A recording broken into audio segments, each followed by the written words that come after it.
Jamal Adams was quickly ruled out with a concussion in just his first game back and was seen on the sidelines visibly upset, screaming at the unaffiliated neurotrauma consultant after being sent to the locker room.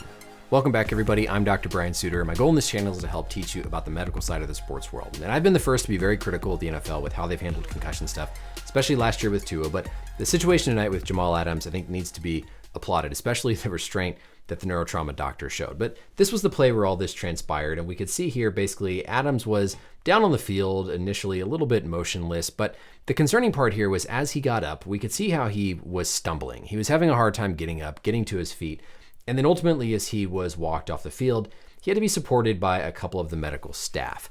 What this is ataxia. What we're seeing Adams display here, this difficulty getting up after a hit to the head, this is some impairment with his gait. This is difficulty maintaining his balance as he's trying to stand on his own.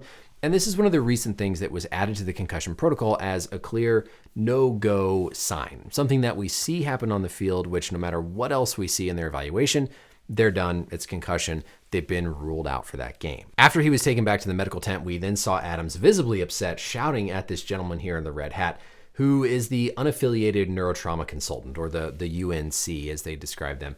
And these are the people that we see on the sidelines. They're wearing a red hat to point out who they are. And they're there to provide this unbiased evaluation for a head injury because, of course, the team has special interest and the NFL wants to get rid of all that special interest, and that's why they employ these folks. And Adams is visibly upset, has to be restrained from this guy, which is pretty upsetting to see, but I understand it, emotions are high. We'll walk through the play and what happened with Adams, plus the updates to the concussion protocol specifically. But first, I want to give a quick shout out to the sponsor of this video. This video is sponsored by Geology. If you want to take better care of your skin and don't know where to start, then Geology is the perfect place. Geology is a 22-time award-winning skin, hair, and body care company that creates simple and effective skincare and hair care routines customized just for you. When you get started, they'll walk you through a quiz that makes sure they're designing a routine that fits your individual needs. Their ingredients are backed by science, and what better test than when my wife was extremely envious when she saw just how high quality these ingredients were back when I started using Geology. Everything gets shipped straight to your front door. My routine starts off with an everyday face wash followed by a daily morning face cream. Then at night, I repeat the face wash followed by a repairing night cream and a nourishing eye cream. They've also expanded into providing great products for hair care and body care with things like natural deodorants, body washes, and excellent hair co-wash. Right now, if you click the link down in the description and use my code Brian70, you're going to get 70% off their award-winning skincare trial set. On top of that, you're going to get an additional offer with up to 50% off an add-on body care, skincare, or hair care product when you add it on to your trial set. So take the guesswork out of caring for your skin by checking out Geology today and start to use products that are backed by science, simple, and effective. This is the NFL's concussion checklist where they walk through basically these clear no-go observable signs. So whenever something is seen where there's this no-go event, that is an automatic you are not returning to play that game. The big controversy last year was around this component of ataxia, right? We saw Tua get hit. We saw him stumbling around on the field.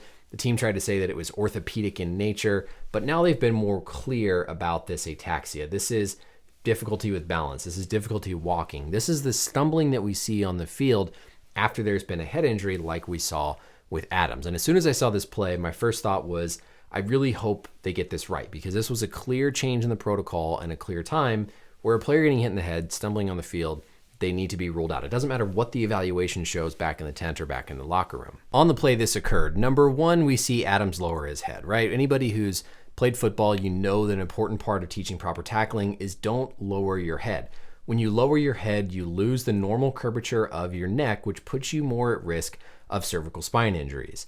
In a sense, Adams is lucky that this hit from Jones comes in more on the side of his helmet, knocking his head off to the side, rather than direct axial hitting straight into the crown of his head from above, because that could be more risky for a spinal cord injury.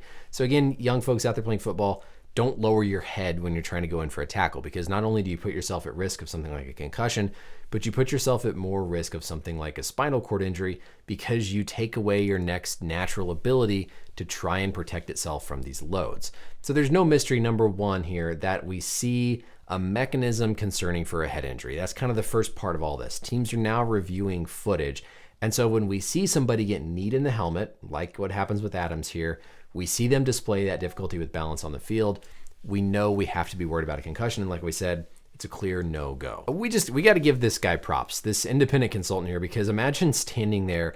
You've just told a player in their first game back from a long injury absence that they're ruled out. But in this moment, Adams probably feels totally fine. He might have a totally normal exam. And I've seen this where we see a lot of concerning symptoms and signs on the field. And then about 5 minutes later, the players kind of come to and they're actually very clear and lucid and they have a normal exam. But then 15, 20 minutes later, they start to develop symptoms. They develop a headache. And so props on the independent neurotrauma consultant here. These are physicians that have a lot of specific training in concussions to recognize, to evaluate, and have certainly been prepped about these new protocols to look at the footage and see that ataxia. There's no affiliation. They're not the team doctor. They're there purely for the health and safety of the players, so good on them. And it's hard to fault Adams too much here, right? I understand adrenaline's high, emotions are high, you're upset you can't play. I think it's good that the trauma consultant didn't really respond. He just kind of gave him his space. And overall, I thought it was handled okay. I think this is a situation where I'd be totally forgiving of the player and really have no issue with this. Just, yes, try to not go after him, get him away, calm him down. And I can understand why emotions are going to be so high. But overall, I think the NFL, the trauma consultants, handled the situation perfectly. See that ataxia, it doesn't matter how normal he is here, you're ruled out. So that's it for the video, everybody. I think, again, this is nice to point out an example where I think the NFL and the independent trauma consultant here handled this perfectly. This is what they need to do. It doesn't matter how his concussion testing goes in the locker room. If you see that ataxia and you had a mechanism concerning for a concussion, you're ruled out. Doesn't matter what the rest of the tests show, your decision is made. It's a no-go symptom and you're done. Thank you as always for watching. Let me know any questions or comments down below. And until next time, we'll see you later. Bye.